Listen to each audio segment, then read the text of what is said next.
J'invite les participants de la première table ronde à venir nous rejoindre. Nous allons consacrer les 30 prochaines minutes pour revenir justement sur l'évolution du contexte depuis Mercurol. Donc je vous en prie, venez.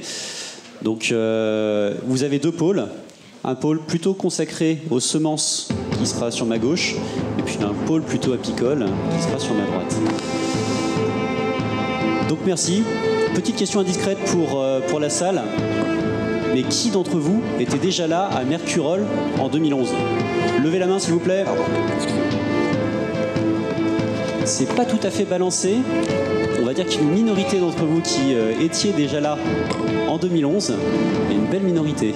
Et ben merci à vous pour votre fidélité. J'espère que vous bénéficierez aujourd'hui de nouveaux témoignages et vous constaterez concrètement les avancées qu'on a faites. Et puis pour la majorité d'entre vous, vous êtes comme moi, vous n'étiez pas là en 2011. Et c'est pas dramatique non plus. Et j'espère qu'aujourd'hui, on va pouvoir partager les mots de notre président, c'est-à-dire se rendre compte de la fierté du travail qui a été accompli par ces deux filières, par ces trois filières, si je compte en plus les oléagineux, et également pouvoir profiter aujourd'hui de cette séance de partage. Donc pour commencer, je ne vais pas m'adresser au pôle semencier, je vais commencer par le pôle apicole. Et Stéphanie, en tant que journaliste, je te laisse le soin d'investiguer.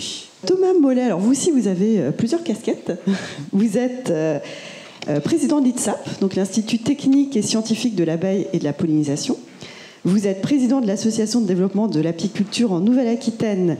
Et vous êtes apiculteur dans les Landes, en GAEC, avec deux autres associés, je crois. Et vous gérez 1 millier de ruches, tous les trois, donc c'est pas rien. Quel a été le chemin parcouru depuis Mercurol en 2011, il y a 8 ans? Oui, bonjour à tous. D'abord, merci à la NAMSO, au CNIS et à l'UFS d'organiser cette journée sur la pollinisation.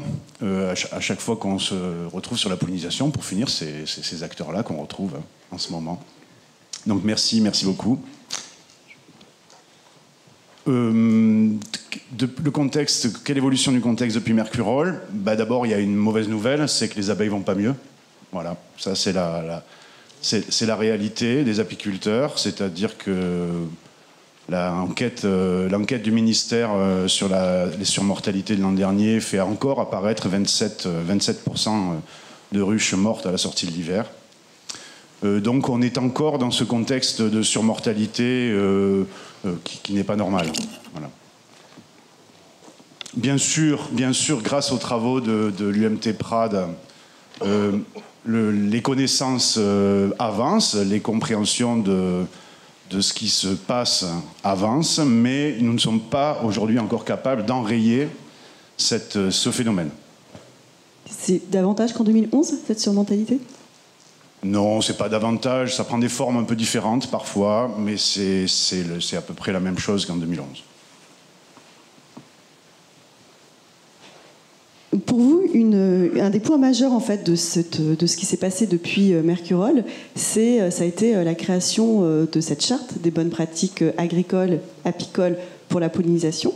Est-ce que vous pouvez nous expliquer le contexte, dans quel contexte est-ce que ça a été créé et comment vous, les apiculteurs, se sont intégrés dans ce projet-là? Je partage totalement ce qu'a dit Laurent tout à l'heure, c'est-à-dire qu'il s'est créé à Mercurol un état d'esprit très particulier qui était d'abord sous l'égide du partenariat. C'était quelque chose de très fort, de l'écoute, du respect du point de vue de l'autre et donc du dialogue, évidemment. Un dialogue technique. Voilà. Nous avons eu un dialogue technique pour écrire cette charte et qui a été facteur de réussite. On n'a pas hésité à rentrer dans les questions qui peuvent fâcher, hein, c'est-à-dire les questions que portaient nos collègues multiplicateurs. Ça pouvait être les ruches, elles ne sont pas toujours au niveau de ce qu'on attend, par exemple. Et puis les questions que pouvaient poser les apiculteurs, c'était vous avez des pratiques de protection des plantes qui gênent l'état de santé de nos colonies. Voilà. Donc, on est rentré vraiment très concrètement dans ces éléments-là. On en a discuté longuement. Parfois, on a mis du temps à se mettre d'accord, mais toujours dans le respect et surtout sans tabou. C'est ça qui a créé la possibilité d'écrire cette charte et d'arriver à à quelque chose qui respecte les besoins des deux parties. Ça, c'était important, je tenais à le souligner parce que cet état de dialogue-là, il n'est pas facile à obtenir. Et puis, on peut dire qu'on l'a un peu perdu quand même. Voilà. Alors, pas avec la NAMSO, mais d'une manière générale, voilà, c'était un moment un peu précis. Et depuis, va falloir qu'on le relance, ce dialogue. C'est aussi pour ça qu'on est là, n'est-ce pas? Et donc ça, c'est ce qui a été réalisé au niveau national. À un niveau plus local, est-ce que quels a été les objectifs de Mercurol? Est-ce que ça a aussi entraîné des dynamiques plus locales? Alors on a moins de visibilité là-dessus. Enfin, personnellement, j'ai moins de visibilité là-dessus. Je sais qu'il y a des coopératives qui ont de producteurs de semences qui ont réussi à tisser un dialogue fort localement avec les apiculteurs et à mettre en place des systèmes qui permettent un bon travail ensemble. On a un peu perdu ça au niveau national, on a un peu perdu le fil. C'est normal, hein. Je pense que c'est normal et je pense que c'est effectivement bien que si aujourd'hui on arrive à retisser ce lien pour re-rentrer dans ce dialogue. Il se trouve que, en 2014, on était dans un contexte politique un peu précis où le ministre Stéphane Le Foll avait décidé, et même écrit, dans le plan de développement durable de l'apiculture, qu'il fallait faire évoluer la réglementation de protection des pollinisateurs, ce qu'on appelle le décret abeille. On sait aujourd'hui que ça n'a pas eu lieu. Voilà. Il y a eu une démarche syndicale autour de Fiche qui a stoppé la modification de l'arrêté abeille. Aujourd'hui, l'ANSES vient de ressortir un avis et on se retrouve à ce moment-là, c'est assez étonnant comme situation, on se retrouve de nouveau à avoir un colloque pollinisation, ça se télescope, en fait, c'était pas prévu, je pense. Hein. Mais voilà, on y est de nouveau et donc on va devoir avoir ce dialogue technique, je l'espère, technique, sans tabou, entre agriculteurs et apiculteurs, pour sortir par le haut de cette situation un peu compliquée parfois pour les abeilles en milieu agricole. Est-ce que, pour vous, les objectifs de Mercurol 2011 ont été atteints? Oui, parce que cette charte, elle est quand même très forte. Voilà. Elle est quand même très forte. Elle place... on est allé jusqu'à parler d'irrigation, quand même. Enfin, on est au bout du bout, là. C'est-à-dire... on est allé vraiment dans le détail des choses. Et on a atteint nos objectifs de manière très forte, je trouve. Et puis maintenant, il faut relever les défis d'aujourd'hui. Merci Thomas. Philippe Dauzet, alors c'était vous le président de l'ITSAP au moment de Mercurol. Vous avez laissé la place depuis à Thomas Mollet pour être à la retraite. Enfin, je pense une retraite plutôt façon de parler, parce que c'est une retraite bien active, car vous suivez encore de près les questions de la pollinisation, et notamment en étant apiculteur dans la Drôme. Donc vous avez été à l'initiative aussi de Mercurol, du colloque de Mercurol en 2011. C'était quand même pas gagné de mettre le monde végétal et le monde apicole autour d'une même table en 2011. En 2011, c'était pas gagné. La chance qu'on a eue, c'est on a attaqué le morceau de contact avec le monde agricole par la semence, qui est étant donné, tu as très bien dit Laurent, que c'est des acteurs qui partagent le même territoire et qui sont indispensables l'un et l'autre. Donc on a pu aborder ça et permettre de casser des positions certaines de certains apiculteurs et de démarrer ce dialogue indispensable entre les apiculteurs et les agriculteurs en général. Bon, il y a plein de choses qui ont été faites, hein, Thomas a bien résumé, à des engagements très forts. Ces engagements très forts, aujourd'hui, moi je demande, c'est qu'il y a encore beaucoup de travail sur le terrain. Si on parle local, il y a des choses écrites dans cette charte, il y a des choses à appliquer, il y a de la vulgarisation à faire, il y a du conseil à faire, il y a de l'accompagnement des agriculteurs. Tout n'est pas rose. Hein. Il y a des choses qu'on n'aimerait plus voir et qui se voient encore. Donc, bien sûr, il y a un partenariat très fort qui a été engagé, mais les acteurs de la semence, je leur appelle à tout faire pour mettre en application et respecter l'abeille aujourd'hui. on n'a pas parlé de l'évolution du contexte sociétal. Est-ce qu'il a changé depuis 2011 ? Est-ce que ça peut influer sur les relations là que vous mettez en place avec les agriculteurs multiplicateurs de semences ou tout autre d'ailleurs agriculteur? Le contexte sociétal depuis 2011 a complètement changé. C'est pas moi qui vais le décrire le plus. Les agriculteurs, on attend autre chose des agriculteurs. La société, a priori, attend autre chose des agriculteurs. C'est ce que je redisais justement. Le monde de la semence permet d'attaquer les deux biais parce que c'est les premiers qui sont au contact de l'abeille et que l'utilisation de l'abeille sur leur production de semences sont indispensables. Mais il y a des choses à faire évoluer. On a encore des choses à mettre en place. Voilà, c'est... disons, sur la problématique qui nous concerne très particulièrement, que j'avais déjà, que je reprends les notes que j'avais de l'introduction de Mercurol, on parlait déjà qu'on partageait le même territoire. Une chose très importante, et je tiens à le redire, et je compléterai aussi ce qui avait été dit, je vais reprendre juste le petit paragraphe. Pour nous, apiculteurs, les cultures nectarifères représentent une opportunité incontournable pour la production de miel. La miellerie de colza est bien souvent la première rendez-vous de la saison. Le tournesol est dans certaines zones la miellerie importante de l'année. Alors quand on parle importante, elle est de moins en moins importante parce qu'on a des très gros problèmes de nectarification et de production de miel sur les variétés de tournesol et sur les variétés de colza. Alors, moi, je voudrais lancer un appel, profiter de ce complément de l'accompagner, un appel auprès de tous les sélectionneurs qui peuvent être présents ici, aussi bien au niveau colza qu'au niveau tournesol. Je sais qu'il y en a, on avait déjà discuté de ça à Mercurol sur le problème de la nectarification. Il y en a qui travaillent dessus. Moi, l'appel, c'est les sélectionneurs de s'impliquer à fond sur cette problématique de nectarification,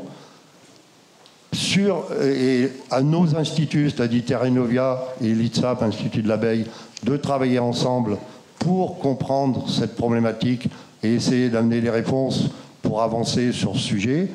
Et j'appelle aussi plus généralement toute la filière, là on sort de la semence, toute la filière oléoprotéagineuse, de mettre cette problématique dans des priorités de demain.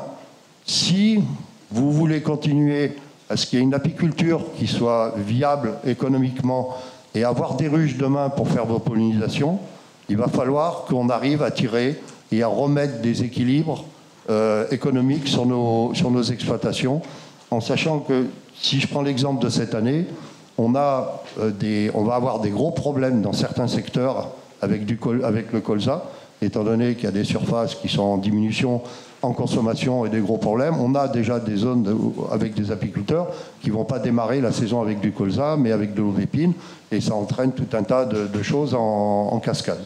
Donc voilà, il y a tout cet aspect-là. Je profite d'être là et avant un peu de tirer ma révérence, de lancer cet appel auprès de la filière, et que la filière demain oléoprotéagineuse, c'est pas que de l'huile ou du carburant, ça doit être aussi du nectar pour nos abeilles, pour pouvoir faire vivre la filière apicole.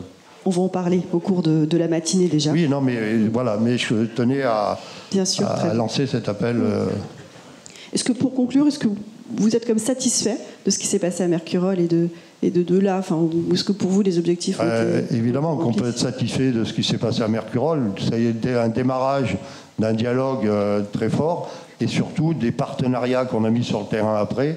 Vous avez dans vos pochettes toutes les listes des travaux qui ont été faits sur le terrain. Je crois qu'aujourd'hui, on va développer et on va parler de tout ce qui a été fait et de tout ce qui accompagne.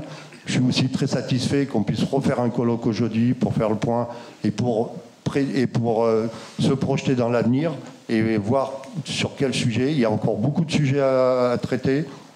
Il y a encore beaucoup de choses à faire. Je crois qu'il ne faut surtout pas lâcher la pression et il faut être très vigilant sur ce qui va se faire demain. C'est sûr que tout à l'heure on parlait de sociétal, il y a des attentes du monde, de beaucoup de monde, et on doit se serrer les coudes et travailler et continuer à travailler ensemble pour pouvoir progresser. C'est entendu. Merci beaucoup Philippe et Thomas pour cette rétrospective sur les 8 années qui séparent nos deux événements. Donc des avancées indéniables, inespérées même au moment de Mercurol, au moment de la situation 2011, mais du travail reste à faire. C'est ce qu'on a compris. C'est d'ailleurs pour cela que nous sommes ici. Pour m'adresser au pôle semencier, je vais commencer par Michel Strebler. Donc Michel, vous êtes directeur des sections au sein du CNIS. Le CNIS, je le rappelle, c'est l'interprofession des semences. Et à ce titre, vous représentez la filière, évidemment, donc qui est une filière longue, une filière qui va depuis le sélectionneur jusqu'au consommateur et à l'industriel qui transforme. À ce titre, donc, vous représentez la filière, mais aussi vous donnez un cadre de travail, vous offrez à cette filière un espace de partage dans lequel les professionnels peuvent avancer. J'ai une première question pour vous qui est de revenir sur ce contexte en se disant, finalement, pendant ces 8 années, quelle a été l'évolution de votre besoin en termes de pollinisation ?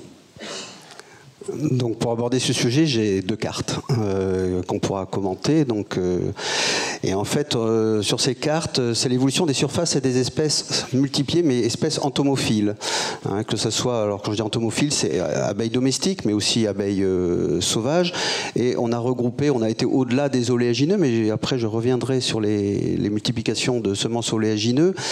Quand on regarde ces 2 cartes, donc 2012-2018, quand je dis qu'on a pris au-delà des oléagineux, effectivement, on a un certain nombre d'espèces comme les potagères, les carottes, les oignons, mais aussi les fourragères, la luzerne, alors plutôt abeilles sauvages de ce côté-là, mais c'est important de signaler ce point. Et quand on regarde de 2012 à 2018, on voit qu'il y a une augmentation des surfaces de production de ces espèces entomophiles, puisqu'on part de 50 000 hectares en 2012 et on arrive à plus de 82 000 hectares, ce qui veut dire que l'enjeu de la pollinisation a fortement augmenté. Et au niveau du secteur semences globalement, l'enjeu il est important, puisque la production de semences en France, il faut le savoir, la France est leader en production de semences. On est premier exportateur mondial de semences agricoles, et les espèces entomophiles, c'est plus de 20% de la totalité des semences produites en France. Sur les 380 000 hectares, il y en a 82 000 qui sont des productions de semences d'espèces entomophiles. Alors je présente ça, et puis ce que je vais vous dire, c'est que quand on regarde ces 2 cartes, ce qu'on voit aussi, c'est que la densification, si vous regardez bien, l'échelle n'est pas tout à fait la même. On a une classe de plus en 2018 par rapport à 2012, et c'est la classe supérieure. Donc ça s'est concentré et ça s'est étalé. C'est-à-dire que c'est important, c'est-à-dire qu'à la fois dans les zones classiques de production de ce type de semences, c'est, vous le voyez très nettement, c'est le sud-ouest, le centre, la bordure maritime. Ça s'est densifié, et il y a eu des nouvelles zones de production d'espèces. Alors soit les anciennes espèces, soit de nouvelles, il faut le signaler aussi. On parle d'agroécologie. Le secteur des semences est un des moteurs de l'agroécologie, ne serait-ce que par la diversité des semences qui sont multipliées. Et dans ces semences multipliées, je pense aux couverts végétaux, il y a beaucoup d'espèces qui sont entomophiles. Je parlerai, qu'on parle des trèfles par exemple, c'est important, des luzernes également, alors même si ce n'est pas en plante de couvert, mais ce sont des espèces qui sont extrêmement utilisées. Et donc cette évolution est liée à la fois à la diversité, mais aussi à l'aspect, le leadership du secteur, puisque notamment les oléagineux, il y a une grosse partie qui est multipliée en France pour être exportée. Donc ça, c'est important. Donc il y a un enjeu économique fort autour de la pollinisation. Et quand je dis ça, il y a quelques chiffres qui sont marquants. Là, vous voyez, il y a 30 000 hectares de plus entre 2012 et 2018. Sur ces 30 000 hectares, plus de la moitié, c'est des oléagineux. D'où l'importance, effectivement, de ces espèces-là. Je signalerai quand même que sur les autres espèces, par exemple les trèfles, globalement, sur les trèfles, on a multiplié par 3 les surfaces en multiplication entre 2012 et 2018. Sur le sainfoin, pareillement. Hein. Et sur la luzerne, on a fortement augmenté les surfaces, hein, puisque pratiquement on est aussi à plus de 15 000 hectares. Donc globalement, mais ça nous intéresse moins aujourd'hui, parce qu'effectivement, on est plutôt oléagineux, mais vous voyez bien que à la fois les oléagineux, c'est très important au niveau économique, mais c'est aussi en termes de dynamique extrêmement important. Donc voilà, pour cet aspect-là purement surface. Tu m'as parlé surface et côté homme. Et côté homme, oui, c'est l'autre point qui est important, et je crois que ça, je pourrais rebondir sur ce qui a été dit tout à l'heure. Sur l'aspect homme, on peut passer juste la diapo, et ce sera la dernière. Eh bien, en 2012, on était à 2010, 2700 agriculteurs multiplicateurs de semences, oléagineux. Là, je suis plus concentré sur les oléagineux. Colza tournesol, hein, essentiellement, et on est à 3850 en 2018. Donc là, on voit aussi qu'au niveau des hommes, c'est un enjeu, c'est-à-dire que effectivement l'enjeu, il est aussi, c'est-à-dire que le nombre de personnes intéressés par la pollinisation, qui doivent s'y intéresser, sont de plus en plus importants, dont un enjeu fort d'information et de formation des agriculteurs. Et ce qui est intéressant aussi à noter, c'est que ces agriculteurs sont souvent des agriculteurs multiplicateurs de semences un peu plus spécialisés, qui multiplient d'autres espèces. Et comme vous avez vu que c'est très concentré dans certaines zones, eh ben, ils multiplient aussi d'autres espèces que les oléagineux, qui sont des espèces entomophiles. Hein, je parlais des potagères, des fourragères, hein, puisque les grosses zones de production se chevauchent. Donc aussi, au niveau des hommes, il y a un enjeu, et je suis très sensible à ce qui a été dit à l'instant par M. Thomas Mollet. Le partenariat, la discussion est importante, et je dirais même que c'est la nature même d'une interprofession, c'est de faire du lien entre les hommes, bien sûr, pour aller vers des objectifs, et là, c'est des objectifs techniques très clairement très clair et très clairement affiché, avec un enjeu économique fort. Merci Michel pour ce premier témoignage. Maintenant, je vais m'adresser à Patrick Beauvois. Patrick, vous êtes responsable de la production de semences chez Terre Atlantique, qui est une coopérative charentaise. Et j'aimerais bien que vous reveniez sur l'évolution de votre contexte de travail depuis 2011. Merci Axel. Donc, en effet, j'ai en charge l'activité semences donc dans une coopérative agricole. C'est à notre niveau, pour Terre Atlantique, 1000 adhérents dans la coopérative et 200 agriculteurs multiplicateurs, mais en oléagineux, c'est une centaine d'agriculteurs multiplicateurs. Donc, pour en revenir à la question, notre monde bouge, et également pour dire que je n'avais pas pu participer à Mercurol en 2011 parce que j'étais pas encore dans le circuit, mais ça permet d'avoir un œil neuf sur le dossier. En tous les cas, le monde bouge, et la première chose, c'est ce changement de climat qui s'accélère, qui aujourd'hui nous fragilise, mais nécessite cette adaptation régulière sur la gestion du risque de production, à la fois régionale, nationale ou internationale, parce qu'évidemment, nous sommes en lien avec l'international sur nos multiplications d'oléagineux. Ça joue aussi sur le positionnement des zones de production, leur évolution, et aussi sur le placement des colonies et le placement des ruches. Ça devient relativement technique, et on en a eu quelques échos hier par rapport à la présentation de Stan sur les effets et les incidences de la température et du climat sur la pollinisation et les insectes pollinisateurs.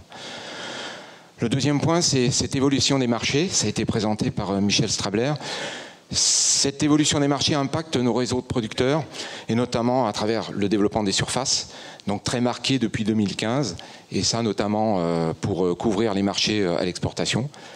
Et le deuxième élément, c'est le développement de la qualité, l'exigence sur la qualité des semences produites, avec cette évolution de la génétique qui permet de répondre à des marchés nouveaux. Et enfin, le troisième élément, j'allais dire aussi très important, ce sont ces débats sociétaux. Alors, ils nous touchent de plus en plus régulièrement. Ils touchent le monde agricole, bien évidemment autour des produits phytosanitaires et aussi des semences. Et on a cette caisse de résonance qui est de plus en plus forte avec les réseaux sociaux. Et à titre d'exemple, ces débats ont été jusqu'au retrait du marché des néonicotinoïdes. Par contre, ce que je peux constater, c'est que nous sommes capables de parler, de se comprendre, et d'une certaine manière, ce contexte, depuis 2011, nous a rapprochés. Et ça a été très clairement expliqué par les intervenants précédents. Donc nous allons de l'avant. Il faut prendre les dossiers à bras-le-corps. Nous prenons les dossiers à bras-le-corps et nous obtenons des réussites. Et finalement, j'ai entendu beaucoup de challenges, des challenges à l'export, des challenges d'augmentation de production, des challenges de qualité, des challenges de climat, des challenges de débats sociétaux. Tout à fait. Est-ce que finalement, face à ces challenges, vous avez des succès? Et quelle est la contribution typiquement du monde apicole pour ces succès? Alors, bien évidemment, il y a des succès, mais ça n'arrive pas tout seul. Donc, c'est passé par une volonté d'écoute et de partage.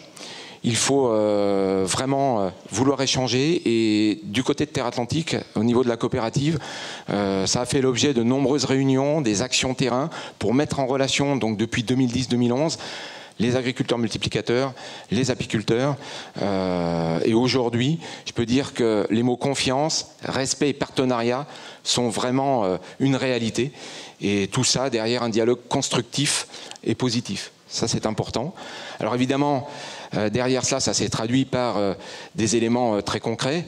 Le challenge, c'était le développement des surfaces d'oléagineux en multiplication sur notre secteur.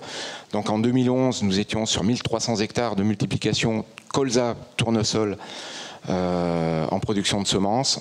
On sera à 2100 hectares en 2019. Donc c'est quand même une progression très forte qui nécessite, à titre d'exemple, 1600 colonies supplémentaires pour pouvoir assurer la pollinisation de ce développement d'hectares. Et ça, c'est vraiment très important. C'est un challenge fort et qui est, j'allais dire, qui est gagné aujourd'hui. Le deuxième élément, c'est que nous sommes parvenus aussi à produire des semences d'une qualité jamais atteinte auparavant, grâce à une bonne gestion de la dispersion des abeilles lors de la pollinisation. C'est un point aussi d'éléments techniques et de relations entre les agriculteurs multiplicateurs et les apiculteurs pour arriver à faire le bon job pour que ça se passe bien pendant la pollinisation. Et au final, il y a du résultat économique qui arrive à la fois chez les agriculteurs multiplicateurs et au niveau de nos apiculteurs. Merci pour ce témoignage. C'est un témoignage qui est très local, en tout cas, qui correspond à ce que vous vivez sur votre coopérative, sur votre territoire. Est-ce que c'est un constat qui est partagé? Quelle est la perception finalement de vos collègues dans d'autres régions ou chez d'autres semenciers? Oui, alors là, je vais reprendre la casquette Union française des semenciers, donc de l'UFS, donc qui est la Fédération des entreprises productrices de semences. Et bien sûr, je peux témoigner de cet engagement et de ce changement de posture au niveau de l'ensemble des régions. Ça ne s'est pas uniquement resté localisé en Charente-Maritime ou dans notre secteur ouest bordure maritime. C'est bien une action nationale très forte. Et aujourd'hui, ce développement de surface au niveau national, on l'a vu par les chiffres présentés par Michel Strabler, qui est indissociable de la collaboration avec les apiculteurs. En même temps, tous les semenciers ont élevé leurs exigences sur la qualité des semences pour apporter donc aux agriculteurs qui vont semer ces hybrides et pour pouvoir répondre aux différents marchés, les bénéfices escomptés de cette évolution de la qualité. Et donc là, c'est vraiment atteint et en place. Et en même temps, le dialogue nous a permis donc, et permet de gérer les débats ensemble, de nous appuyer sur des faits en tirant profit autant que possible, des évolutions réglementaires, et Dieu sait qu'il y en a régulièrement, mais à la fois aussi des connaissances scientifiques, et à titre d'exemple, le retour de Paul Apis et la présentation qui en a été faite hier. Merci Patrick. Dernier témoignage de cette table, je vais m'adresser à Nicolas Castelli. Nicolas, vous êtes agriculteur dans le Gers, administrateur de l'ANEMSO. C'est ça. Et vous produisez donc du colza semence. C'est comme ça qu'on appelle le métier. Autrement dit, vous produisez des semences de colza. C'est ça. Et donc, quelle a été l'évolution finalement de cette production de colza sur votre secteur? Alors, traditionnellement, il y a toujours eu des contrats de multiplication de semences sur la zone. Depuis quelques années, on note une densification du réseau de multiplicateurs et également une augmentation des surfaces. Alors, depuis aussi, on a quelques soucis qui se posent maintenant. C'est le problème de l'isolement, notamment avec la réforme de la PAC qui oblige les structures à avoir au moins un minimum trois espèces distinctes sur les exploitations. Donc on a du colza, conso, qui devient une tête d'assolement. Et maintenant, on a une des problématiques, c'est avant l'implantation, c'est tout un travail de vérifier que l'isolement est respecté par rapport aux demandes de l'établissement multiplicateur. Je ne sais pas si dans la salle tout le monde est coutumier du mot isolement. Dans notre jargon, ça veut dire réussir à protéger finalement la pureté du pollen qu'on va utiliser pour faire nos semences et ne pas avoir une sorte de contamination. Pollution, une pollution de colza externe au mal de la parcelle. Voilà. Pour revenir par rapport aux apiculteurs, moi j'ai la chance de travailler depuis plus de 20 ans avec le même professionnel.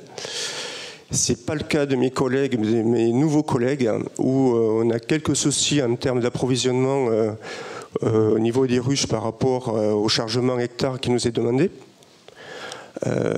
Donc ça c'est une problématique, surtout au niveau professionnel qui ont une approche plus pollinisation sur notre secteur. Voilà. Et on va rester sur la sujet pollinisation. Depuis votre installation, qu'est-ce qui vous a particulièrement marqué en termes de développement de connaissances sur la pollinisation ? Alors, j'ai été aux prémices des premières études qui ont été conduites sur la pollinisation par la NAMSO, sous l'égide de l'action interprofessionnelle du CNIS. Je suis franchement marqué par l'évolution, et notamment quand on voit au bout de 15 ans, j'étais loin d'imaginer qu'on arriverait au niveau des études qui ont été menées par Stan Schaber, par le développement de Poléval et aussi par l'expertise, la mise en place de l'expertise MIESPER, pardon. C'est quelque chose que j'étais loin d'imaginer. On était juste à commencer à lever un peu le voile sur la pollinisation qui était conduite sur nos parcelles de multiplication de semences oléagineuses, notamment de colza. Ce qui est aussi à mon point de vue aussi, ce qui est intéressant, c'est qu'on arrive maintenant, malgré les difficultés, à trouver de plus en plus d'interlocuteurs de la filière apicole, ce qui n'était pas évident il y a quelques années en arrière. Et ce que je voudrais aussi marquer, c'est que c'est la prise de conscience, aussi bien dans le réseau des agriculteurs multiplicateurs que de l'agriculteur lambda, de la prise de conscience de nos conduites culturelles vis-à-vis des pollinisateurs et des bonnes pratiques vis-à-vis des abeilles, mais aussi de l'entomofaune sauvage qui est présent dans nos parcelles. Et je pense que ça, c'est une prise de conscience au niveau professionnel. Je ne dis pas qu'il y a encore du chemin à faire, mais je trouve que c'est déjà un bon point. Eh bien, merci beaucoup Nicolas, merci à tous nos intervenants pour vos témoignages. Je vous invite à regagner la salle. Vous pouvez applaudir.